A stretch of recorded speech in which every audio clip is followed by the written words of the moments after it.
안녕하세요. 커피앤톡입니다. 오늘도 와주셔서 감사드리고요. 바로 사연 읽어보겠습니다. 안녕하세요. 저는 막 30대 중반에 접어든 여자입니다. 30대에 접어들었을 때까지만 해도 돈이라는 것 때문에 막막함을 느낀 적이 많아요. 토끼 같은 자식을 둔 엄마로서 언제나 내 아이에게 부족함 없이 뭐든 해주고 싶었지만 그게 참 어려웠어요. 그뿐만 아니라 하루하루 아끼며 살아간다는 것이 꼭 끝나지 않은 숙제 같았달까요? 돈이 없으면 사람이 초라해진다는 것을 정말 철저히 배웠던 때는 사는 것에 대한 회의감까지 들었어요. 그때 마음이 참 많이 다쳤거든요. 저는 제가 좋아하는 이 채널을 통해 그때 그 마음의 상처들을 이제는 훌훌 털어버리기 위해 이렇게 사연을 쓰게 되었습니다. 저는 25살이라는 어린 나이에 시집을 가게 되었어요. 당시 남편의 나이는 27살이었고요. 저는 어렸을 때부터 서울살이가 꿈이었어요. 그래서 대학교를 졸업하자마자 무작정 서울로 상경했어요. 지낼 집을 얻는 것까지만 부모님의 도움을 받았고 그 이후 완전히 부모님으로부터 독립해 생계를 저 스스로가 책임졌어요. 부모님의 그늘에서 벗어나 어른으로 살아간다는 것은 호락호락하지 않았죠. 크고 작은 사건이 참 많았어요. 첫 직장에서 질 나쁜 상사를 만나 구설수에 올라 이직을 해야 했던 적도 있고 일이 잘 구해지지 않아 아르바이트하면서 면접을 보러 다녔던 날도 꽤 길었죠. 남편이 대학 졸업 후 잠깐 아르바이트를 했는데 그때 처음 만났어요. 단들이 근무하는 시간이 많다 보니 관계가 가까워졌고 남편이 아르바이트를 그만두던 날 제게 이렇게 헤어질 수 없다면서 고백을 해왔어요. 그렇게 우리의 연애가 시작되었죠. 곧 저도 취업을 해 아르바이트를 그만두게 되었고요. 저는 혼자 지내다 보니 남편에게 의지를 많이 했어요. 둘 다 각자의 생활하느라 바빠 주말에 데이트를 하곤 했는데 평일에도 제가 야근을 하는 날에는 남편은 꼭 저를 바래다 주러 왔어요. 세상이 흉흉해서 위험하다면서 말이에요. 그러다 보니 제가 지내는 집에서 단둘이 보내는 시간이 꽤 되었고 깊은 사랑도 많이 나누게 되었어요. 지금 생각해보면 너무 조심성도 없고 철부지였다 싶네요. 그래도 그때의 추억이 아직도 새록새록 떠오를 만큼 행복했어요. 그런데 저희 사랑이 너무도 깊었던 나머지 덜컥 생명이 찾아와 버리고 말았어요. 그 철없던 시절의 말이에요. 남편은 그때마저도 너무 든든했어요. 꼭 어떻게 해서든 자신이 책임지겠다고 안심시켜주던 사람이었거든요. 양가 부모님께서 걱정이 많았어요. 하지만 제 친정 부모님은 남편의 책임감을 높이사 우리의 관계를 허락해 주셨죠. 시댁에서도 이미 엎질러진 물이니 어쩔 수 없이 받아들이셨고요. 그렇게 저희는 어른의 삶이 어떤 건지 채 알지 못한 채 부부가 되었습니다. 제 남편은 삼형제 중 막내인데 형들보다 먼저 결혼을 하게 되어 형들에게 미안함이 많이 남은 듯 했어요. 당시 첫째 형이 한참 결혼 준비를 할 때라 그보다 급하게 식을 올렸던 게 마음에 걸렸던 거죠. 하지만 저희가 부부가 된 뒤 얼마 안 돼서 첫째 형이 장가를 가고 또 1년 반 후에 둘째 형도 장가를 가게 되었어요. 시아버지는 골칫거리들이 다 장가를 가 가정을 꾸렸다는 것이 대견하다고 말씀하셨고요. 그렇게 제게 1년 반 만에 2명의 형님들이 생겼어요. 시어머니는 처음부터 저를 마음에 들어하지 않았어요. 형님들이 생기고 나서는 더욱 심하게 차별하셨고요. 제 아이가 태어났을 때도 그 이후에도 단 한 번도 우리 아이를 품에 안아준 적이 없었어요. 아이가 저를 너무 닮아 정이 안 간다는 이유로 말이에요.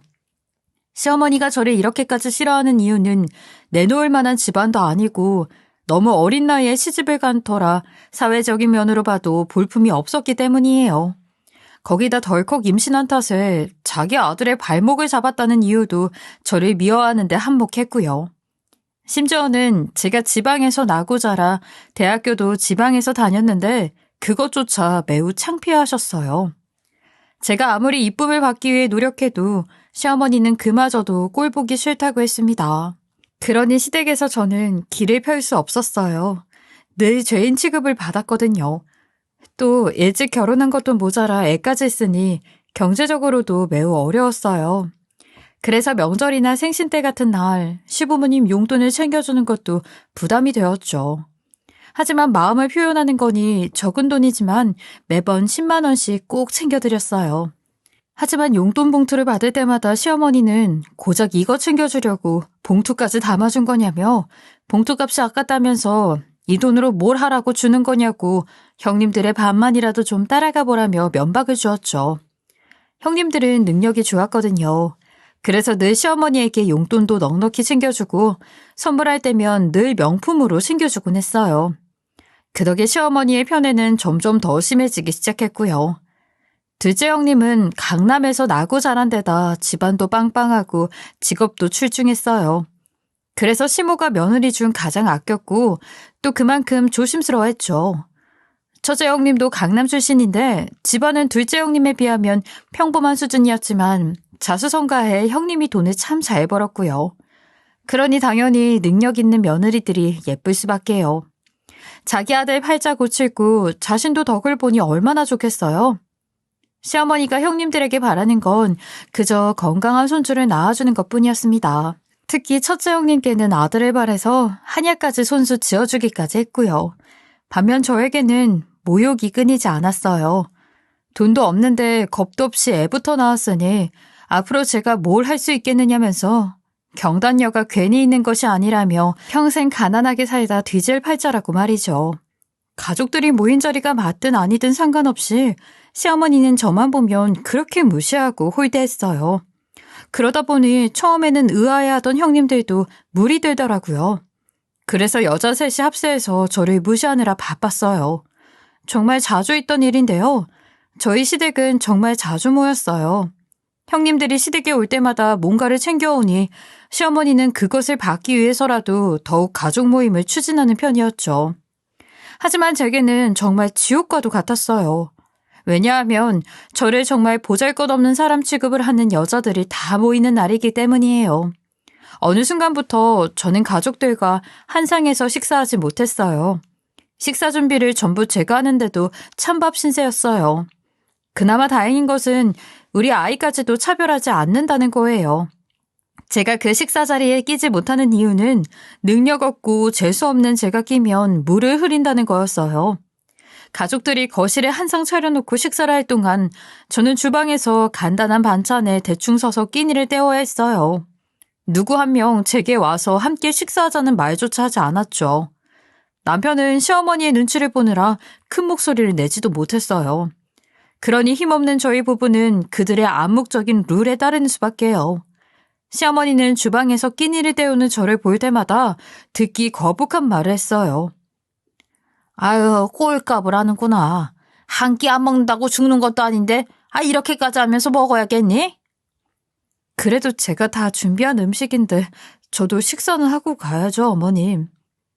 평소에 하는 것도 없이 내 아들이 버는 돈이나 쓰면서 지내는 네가 이 정도 준비하는 건 당연한 거고 네 입구멍으로 들어가는 음식들은 아까워 죽겠구나. 밥값도 못하는 네가 대체 무슨 낯으로 여기서 밥을 먹겠다는 건지. 어머님, 저도 나름 애 키우면서 열심히 살고 있어요. 어머님 마음에 차지 않을 뿐이지 제 위치에서 최선을 다한다고요. 양심도 없는 것. 벌어다 주는 돈으로 그 정도도 못하면 그게 사람이니? 네 집에서는 뭘 처먹든 간섭 안 하지만 여기서는 작작 먹어대렴. 네 배 채우라고 만든 자리 아니니까 말이야. 대우받고 싶으면 너도 능력을 만들어 오던가. 우리는 다 먹었으니 이제 상 치우고 과일이나 좀 내오렴. 고부관계가 편하지 않다는 것을 모르는 것은 아니지만 이렇게까지 악연일 수 있는 건가요? 제가 아무리 주부라고 해도 아무것도 안 하고 정말 벌어다 주는 돈으로 놀고 먹으면서 그렇게 사는 것도 아니고 집안일과 육아, 남편 내조, 그리고 아무에게도 이야기는 안 했지만 간간히 재택 부업을 하면서 용돈벌이까지 하면서 그 누구보다도 알차게 하루하루를 보내고 있는걸요. 부업을 한다는 이야기를 하지 않은 것은 또 그걸로 트집을 잡아 저를 복구할 시어머니 때문입니다. 남편이 주는 생활비는 정말 철저히 아껴 쓰면서도 아이 앞으로 조금씩 돈도 모았고요. 또 제가 조금씩 부업으로 번 푼돈은 혹시 필요할 때를 대비해 비상금으로 따로 모아두면서 그렇게 악착같이 살고 있었어요. 그러니 저를 함부로 대하는 시어머니를 볼 때마다 가슴 깊은 곳에서부터 울컥하는 마음이 올라오곤 했습니다. 남편은 자신이 잘나지 못해 저를 더욱 힘들게 한다며 늘 미안해했어요. 그래서 더욱 제가 부업까지 하고 있다는 이야기를 하지 못했죠. 저는 시어머니의 등살만 아니라면 다 괜찮았어요. 남편이 잘 나가지 않고 시댁에서 최약자라는 위치에 있지만 적어도 우리 집에서만큼은 저를 정말 잘 챙겨주었고 또 아껴주었으니까요. 이 남자가 나를 많이 사랑해준다는 걸 언제나 느끼게 해줬거든요. 여자분들이라면 아실 거예요. 남편에게 사랑받는다는 것이 얼마나 가슴 따뜻하고 행복한지요. 그래서 시댁에서 그런 수모를 당해도 견딜 수 있었어요. 그저 아이가 보는 앞에서 저를 홀대하는 것만 빼면 말이에요. 참 다행인 건 시아버지께서 우리 아이를 예뻐해 주셔서 적어도 시어머니를 제외한 다른 사람들은 아이 앞에서 저를 조롱하거나 면박 주는 사람이 없었다는 것이었어요. 시댁에 다녀오면 남편은 일주일가량은 제 눈치를 보는 것 같았어요. 제게 미안하니 당연하겠죠. 자신은 저의 친정에 가면 사위는 백년 손님이라며 대접을 받고 오니까요. 그래서 평소에도 집안일을 잘 도와주고 육아 참여도 하는데 그 일주일 동안은 거의 저를 쫓아다니면서 제가 아무것도 하지 못하게 해줍니다. 한 번은 시댁에 다녀온 후 이틀쯤 지났을 때 동창 모임을 한다는 연락을 받았어요. 참석 여부를 알려달라면서 말이에요. 그 전에 열렸던 동창 모임은 애도 너무 어리고 일도 아니고 모임에 나가기 위해 아이를 부모님께 부탁하기 죄송스러워 결혼 후에는 한 번도 참석해 본 적이 없었어요.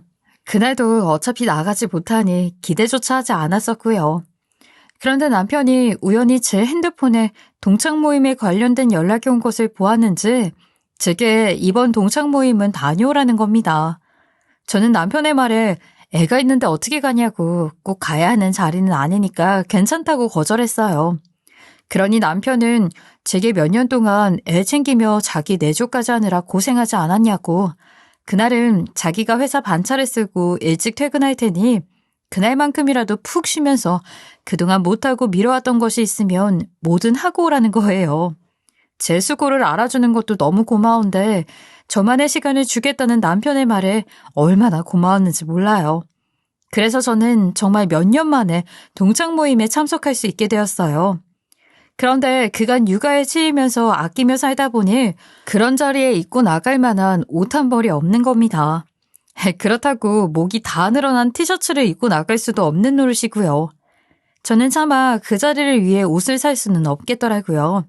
그래서 남편에게 다녀오라고 말해준 것만도 너무 고맙다고 하지만 모임에 가지는 않겠다고 이야기했어요. 남편은 그런 제게 미안했는지 며칠 뒤 자신의 용돈으로 제 원피스 한 벌을 사왔더라고요. 그 옷을 입고 다녀오라면서 말이에요. 그 원피스는 비록 브랜드 옷은 아니었지만 저는 남편이 이렇게까지 신경 써준다는 것에 정말 큰 감동을 했어요. 남편 덕에 저는 제게 꼭 어울리는 그 원피스를 입고 기분 좋게 모임에 참석할 수 있었죠. 매일 반복되는 일상을 보내다가 그렇게 간만에 친구들을 만나 시간을 보내니 너무 설레고 즐거웠어요. 남편은 혹시라도 제가 마음이 불편해 제대로 놀지 못할까봐 아이가 잘 놀고 있는 사진들을 찍어서 간간히 보내주며 안심을 시켜주더라고요. 그래서 마음 놓고 편하게 친구들과 담소를 나누며 시간을 보냈어요. 그리고 그 모임에서 학창시절 자주 티격태격했던 친구가 제게 와서 인사를 하는 겁니다. 어찌나 반갑던지. 학창시절 그렇게 지내다 성인이 되자마자 소식이 뚝 끊겼던 친구였거든요. 남자애라 궁금해도 그 아이의 소식을 묻기가 조심스러워서 말았는데 그렇게 만나게 되다니 너무 좋았어요. 그렇게 그 친구까지 도란도란 앉아 술 한잔하며 이야기를 나누는데 그 친구가 제게 자신의 첫사랑이었다고 고백을 하는 거예요. 그 말에 좀 당황했는데 친구가 눈치를 챘는지 서로 유부녀 유부남이니까 이제 와서 이런 이야기도 추억거리 삼아 이야기하는 거라며 다른 뜻이 있는 건 아니니 오해하지 말라고 말해주었죠. 그러면서 제게 자신의 아내와 자식 자랑을 하는데 팔불출이 따로 없더라고요. 아무래도 둘 다 아이가 있어서 육아적인 부분에서 대화가 참 잘 통하더라고요. 그런데 그 친구가 보여준 사진 속 배경의 집이 참 호화스럽더군요.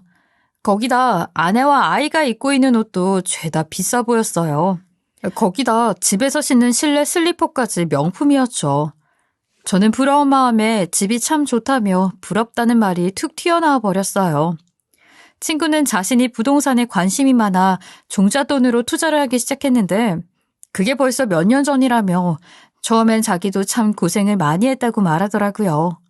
그러면서 운이 좋아 빠르게 경제적인 여유가 생겨 지금은 다른 투자도 공부 중이라고 하는데 경제적인 부분에서뿐만 아니라 심적 여유까지 느껴져 한없이 부럽더군요.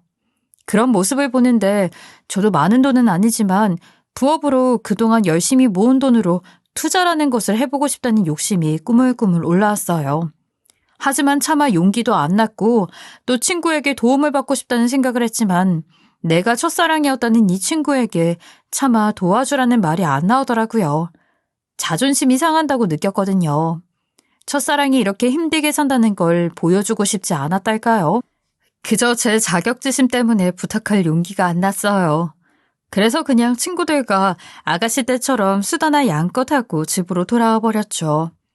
그리고 꿈꿨던 하루를 뒤로한 채 다시 일상으로 돌아왔어요. 그런데 투자로 경제적 여유를 찾은 그 친구의 말이 자꾸 머릿속에 맴돌더군요. 그래서 이것저것 알아보기도 했는데 어렵게만 느껴졌어요. 남편에게 투자를 해보자는 이야기를 해보고도 싶었지만 남편은 언제나 안정성을 가장 중요하게 생각하기 때문에 말 하나마나 반대할 게 뻔했습니다. 그렇게 제 투자 꿈은 생각에 그쳤죠. 시간이 흘러 김장철이 다가왔어요. 시댁에서 매년 12월이면 김장을 하기에 이번에도 김장하러 시댁으로 가야 했어요. 시어머니가 김장하는 날을 정해 며느리들을 모두 불러 모았어요. 물론 김장하기 며칠 전부터 제가 가서 김장 준비를 모두 해둔 상태였고요. 김장 준비를 하는 날 저는 시모에게 형님들은 오지 않느냐고 물었다가 된통 욕을 먹었습니다. 어머님, 이번은 절일 배추양도 꽤 많네요. 형님들은 언제쯤 오세요? 그 애들이 여길 왜 오니 왜? 일 때문에 바쁜 애들인데. 그럼 형님들은 안 오세요? 저랑 단둘이 하기에는 양이 꽤 많아 보이는데요. 아이 거참. 바쁜 애들이 이따위 김장 준비나 하자고 부를 일 있냐? 인력이 없는 것도 아니고 버젓이 놀고 있는 네가 있는데 뭐하러 부르겠니? 그리고 단둘이라니 다 네가 할 일인데 내가 이 나이 먹고도 찬물에 손을 담가야겠어? 오늘 안에 다 끝내놓으렴. 그럼 저 혼자 이 많은 양을 오늘 안에 다 해야 한다고요? 어머님, 그건 무리예요. 왜 무리라는 거니? 오밤중이라도 끝나면 되는 것 아니니? 양도 많다면서 말 그만하고 빨리빨리 시작해. 절인 배추를 사는 것은 맛이 없다면서 절이는 것부터 늘 하는데 이번은 평소에 하는 양의 좋기 2배는 되는 양이었어요. 그런데 그 양을 저 혼자 하라는 것이었고요. 결국 그날 저는 새벽이 다 되어서야 집에 돌아갈 수 있었어요. 시댁 김장 준비로 애까지 친정에 맡겨놓고 말이에요.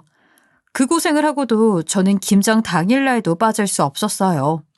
제가 김장에 들어갈 재료를 손질하는 동안 거실에 모여 앉아 담소를 나누던 형님들께 손질이 끝났으니 시작하면 될 것 같다고 이야기했지만 그런 제 말에 형님들은 콧방귀 끼며 이야기했죠. 형님들, 손질 끝났어요. 이제 시작하면 될 것 같아요. 그래? 고생했네. 그럼 이제 김장 담그기 시작해, 동서. 그런 거 일일이 우리한테 보고하든 말 안 해도 돼. 네? 저 많은 양을 제가 혼자요? 같이 해주셔야 하는 것 아닌가요? 저 혼자 먹는 김치도 아닌데요. 와서 같이 좀 해주세요. 우리는 김장을 담궈본 적이 없어. 참, 동서 지방 출신이라며? 지방 출신이 손맛이 좋다던데? 원래 김치는 손맛 좋은 사람이 해야 되는 거 아니겠어? 괜히 우리가 했다 망하면 어떡해. 그러니까 동서가 고생 좀 해? 양념 배율만 잘 맞추면 돼요. 같이 하면 금방 끝날 테니 좀 도와주세요. 넌 어떻게 되니까 바쁘게 일하다 간만에 시간 내서 온 애들을 부려먹을 생각부터 하니? 주둥이 나불거릴 시간에 얼른 해. 내가 애들을 김장이나 시키려고 부른 줄 알아?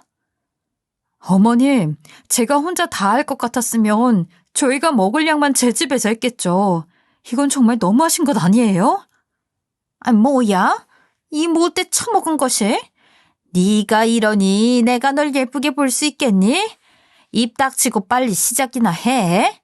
참, 저녁에 첫째랑 둘째 수육 삶아 먹으려고 부른 거니까 수육하는 것도 까먹지 말고. 저는 저 김장을 하느라 시간이 없을 것 같으니 그런 형님들께서 수육이라도 좀 해주세요. 손맛 같은 거 필요 없는 메뉴니까 어렵지 않을 거예요. 이게 내 말을 뭘로 쳐들은 거야? 너 시애미 말이 웃음냐? 아니 이따위가 뭔데 내 며느리들한테 이거 해라 저거 해라 명령질이야? 포르장머리 없는 것? 형님들은 자기들은 바깥일이나 할 줄 알지 요리에는 꽝이라며 손맛이 없어 할 수가 없다며 핑계를 댔고 시어머니가 김장하는 날 형님들을 부른 이유는 고작 쉬고 있다가 제가 만들 김장김치에 수육이나 먹이려던 것이었어요. 그러면서 제게 형님들 고생시킬 생각만 머릿속에 가득 찼다면서 어마어마한 욕지거리를 하며 절여놓았던 배추를 하나 집어들어 제게 패대기 쳤어요. 결국 저는 눈물을 머금고 몇백 폭이나 되는 김치를 담궈야 했어요. 강남 출신인 형님들이 거실에서 배 깔고 누워 빈둥대는 모습을 보면서 말이에요. 그 많은 양의 김치를 담그면서 시댁 식구들이 먹을 양의 수육까지 제 손으로 다 해야 했고요. 부랴부랴 일을 마치고 시댁 식구들 저녁 식사를 차렸는데 참 어이가 없었습니다. 개고생은 제가 다 했는데 시아버지와 아주버님들께 마치 자기들이 함께 김장이라도 담근 것처럼 힘든 척을 하며 먹어보라고 쌈까지 싸서 입에 넣어주는데 순간 빨간 양념이 덕지덕지 발라진 배추로 뻔뻔한 그 면상을 내리치고 싶었다니까요. 거기다 형님들의 말을 철석같이 믿는 남자들은 고생했다며 형님들을 다독여주기까지 하는데 당장이라도 잘 차려진 밥상을 다 뒤엎고 싶었어요. 심지어는 담근 김치를 네 집안이서 나누는데 시모와 형님들이 죄다 챙겨 정작 종일 고생하며 김치를 만든 저는 김치통으로 2통이 전부였습니다. 그 누구도 제게 수고했다는 말조차 하지 않아놓고 말이죠. 저는 그날 언젠가 형님들과 시모의 코를 납작하게 만들어버리겠다고 다짐하고 또 다짐했어요. 그 후 저는 이전과는 다른 삶을 살았어요. 투자 공부도 정말 열심히 했고 그 전에 했던 부업을 더 확장해서 돈을 벌기 시작했어요. 그러다 보니 조금씩 뚜렷한 방향이 잡히더라고요. 시어머니가 사사로운 일에 부를 때면 일부러 가지 않았어요. 그렇게 무의미한 제 시간을 쓰고 싶지 않았으니까요. 시어머니는 그런 제게 온갖 욕설을 하기 바빴지만 그 정도 욕이야 이제 면역이 생겨 아무렇지 않았어요. 저는 되려 그렇게 욕을 퍼붓는 시어머니에게 바쁘게 지내면 된다고 하지 않았느냐고 저도 요즘 너무 바빠 장단을 맞춰줄 시간이 없다고 딱 잘라 이야기했죠. 시어머니는 이제 제 얼굴을 마주하는 것조차 소름 끼치게 싫다며 한참 실랑이 한 뒤부터는 잘 부리지 않더라고요. 그렇게 지내기를 1년, 매년 한 번씩 있는 김장날이 또 다가왔어요. 시어머니는 언제나처럼 제게 연락해 김장 준비해야 하니 오라고 하더군요.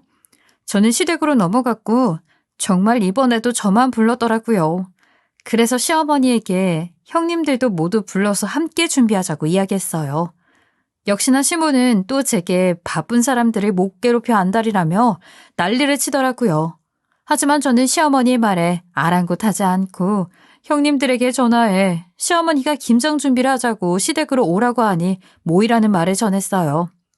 형님들은 한 번도 배추를 절일 때 자기들을 부르지 않았던 시어머니라 의아해하면서도 일단 걸음을 했어요. 정작 시어머니는 형님들의 방문에 많이 놀라셨고요. 제가 시어머니가 잠깐 방에 들어간 틈에 형님들에게 전화를 돌린 거니 당연히 놀랄 수밖에요. 시모는 제가 연락해서 형님들을 부른 것을 알고는 제 얼굴을 내리치며 난리를 쳤어요. 너, 내 말이 말 같지 않아? 싹 수 없는 것. 안 그래도 네 행동거지가 거지 같아 내가 여태 벼르고 있었다.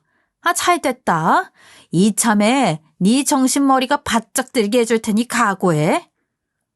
어머님, 싹 수 없다는 말이 어떤 뜻인지는 정확히 알고 쓰시는 거예요? 장래성이 없다는 뜻인데 어머님께서 저에 대해 뭘 안다고 제 장래성이 있네 없네 판단을 하세요? 그리고 천박하게 함부로 손 올리지 마세요. 못 배워먹은 뒤 작작 내시라고요. 아니 뭐야? 이것이 진짜 미쳤나? 능력이 안 되면 설설 기는 거라도 잘하던가. 감히 내 말을 무시하고 며느리들이 죄다 불러 모아?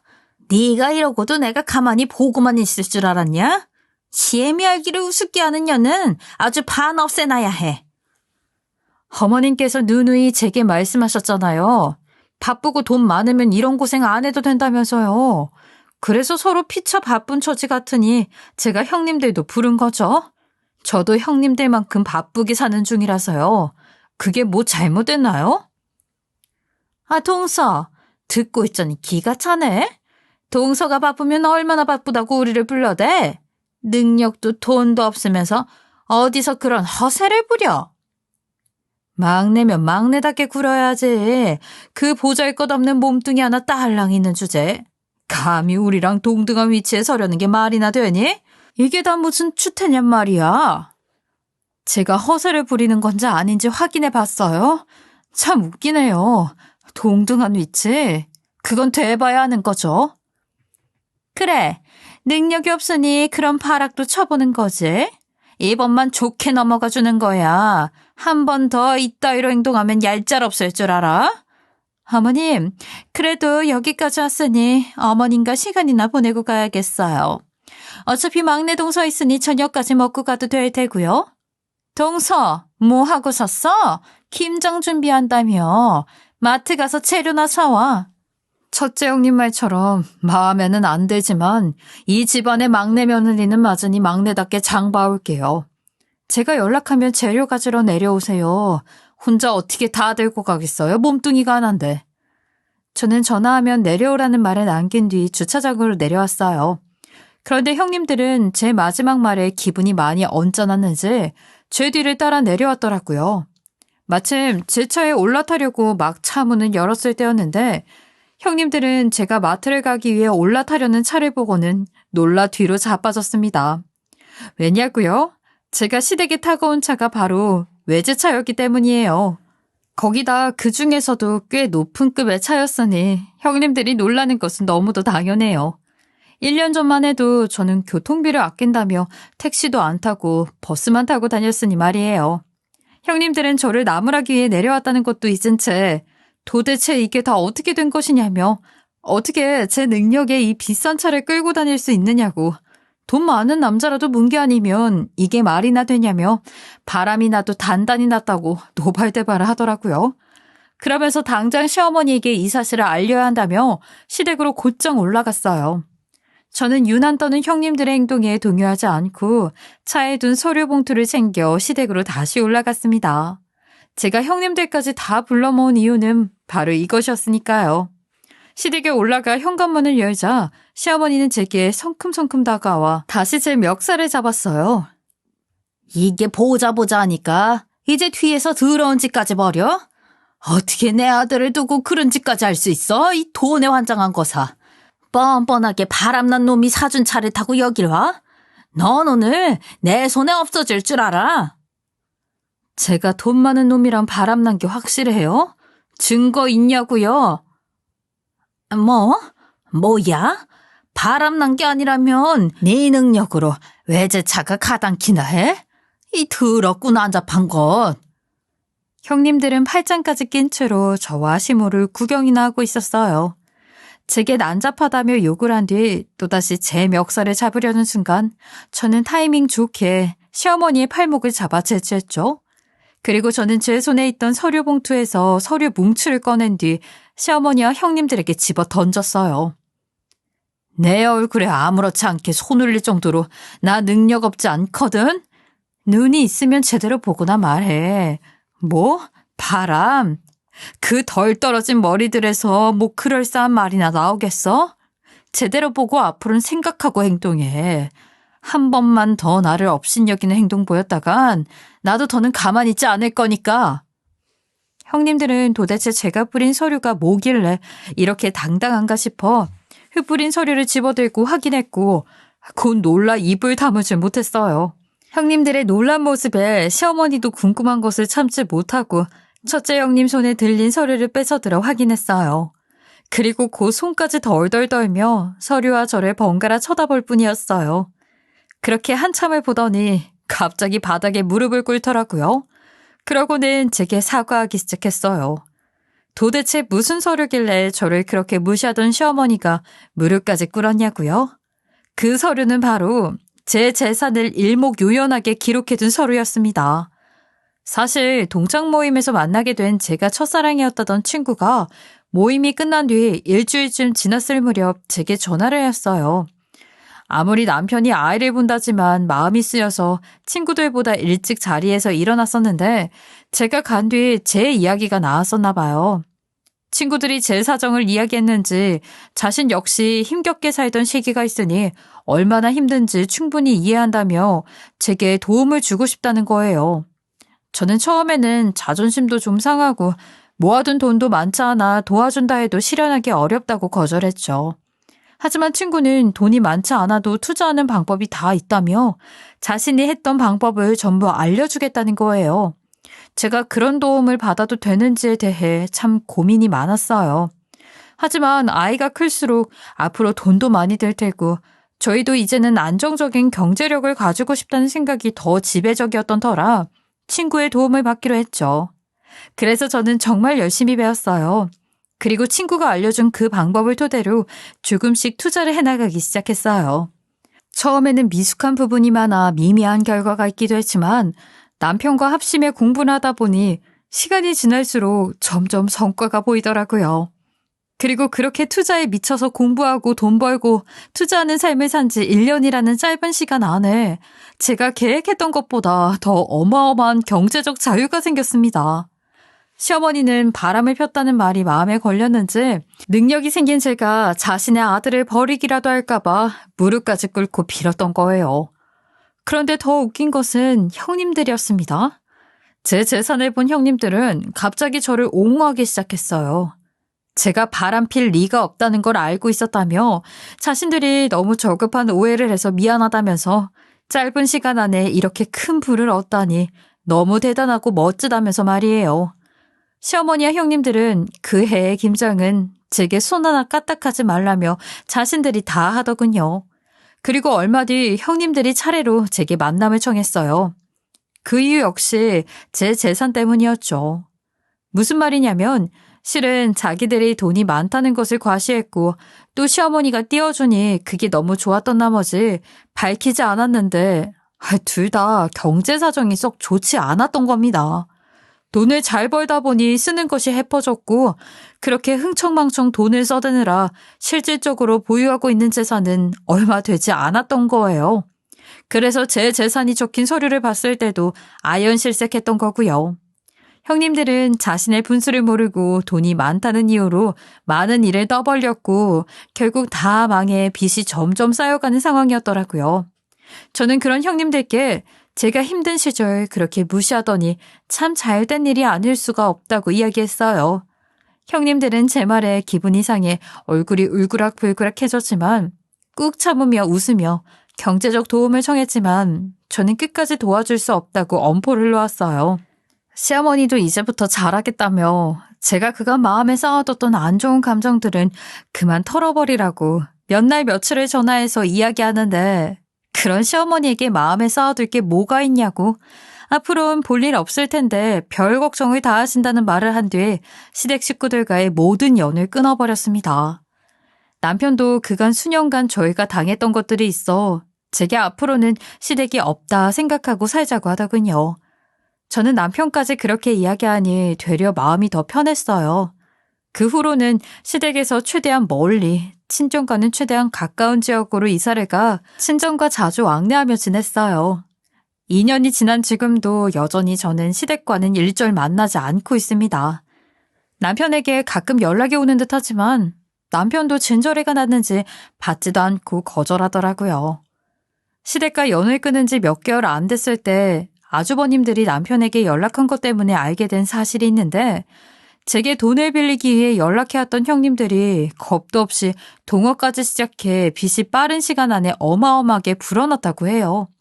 그러면서 자기들 좀 제발 살려달라고 제게 말 좀 잘해서 돈 좀 빌려달라고 했다고 하더라고요. 남편은 그런 아주버님들께 우리가 힘들 때 거들떠도 안 보더니 힘드니까 이제야 보이냐고 능력 있는 아내를 두니 이제야 사람 대접하는 척하는 게 역겹다고 하며 거절했더군요. 시어머니도 그 당시 합세에서는 남편에게 형님들 이러다 길거리에 나앉게 생겼다며 제발 좀 도와달라며 애원을 했다고 해요. 남편은 이제 가족으로 생각도 않는 사람들을 뭐하러 도와주냐며 앞으로 이런 연락하지 말라고 엄포를 놓았었다고 합니다. 남편에게 시어머니까지 연락해 부탁했던 이유가 형님들이 시어머니에게 손을 벌리려고 했기 때문인데요. 형님들이 시어머니에게 자신들이 그간 돈으로 효도했으니 이제 자신들이 좀 살아야겠으니 다 토해내라고 했다더라고요. 그래서 시어머니까지 나설 수밖에 없었다고 하는데 참 황당하죠. 결국 형님들은 자기가 살던 집이며 재산들까지 모두 끌어모아서 막아야 했다고 하더라고요. 지금은 어떻게 사는지 잘 모르지만 그렇게 능력 없다고 무시하던 저보다 더 무능력한 사람이 되어 살아가고 있겠죠. 다시 처음부터 시작해야 하니 말이에요. 저와 남편은 여전히 예전의 상과는 비교도 안 될 만큼 경제적 부를 쌓으며 살고 있어요. 힘들게 살던 때 지내던 집의 2배 이상 되는 곳에 인테리어까지 깨끗하게 한 집으로 이사까지 했으니 말이에요. 풍족한 삶이 어떤 건지 제대로 배우게 되었어요. 지금은 능력 있는 아내 그리고 능력 있는 엄마가 되어 사는 제 자신이 너무도 대견하고 또 뿌듯합니다. 열심히 살면 결국 이렇게 빛을 보는 때가 온다는 것을 직접 경험할 수 있던 좋은 기회가 되었어요. 저는 앞으로도 초심을 잃지 않고 여태 달려하던 것처럼 아니 그보다 더 열심히 살아갈 것입니다. 그리고 제 친구에게 도움을 받아 이렇게 경제적 여유를 가지게 된 것을 남들에게 베풀고 싶더라고요. 그래서 하루하루 고된 삶에 치이며 살아가면서 지푸라기라도 잡고 싶은 그런 힘든 분들께 도움을 주는 삶을 살아가고 있어요. 때마다 봉사와 후원을 하고 있거든요. 귀인과 기회는 누구에게나 찾아온다고 해요. 그것을 놓치지 않고 잘 잡으셔서 애청자분들께서도 원하는 것 모두 이루시길, 그리고 늘 평안하시길 소망합니다. 제 이야기 들어주셔서 감사합니다. 지금까지 커피앤톡이었습니다. 오늘도 끝까지 함께 해주셔서 감사하고요. 다음 영상으로 또 찾아뵙겠습니다.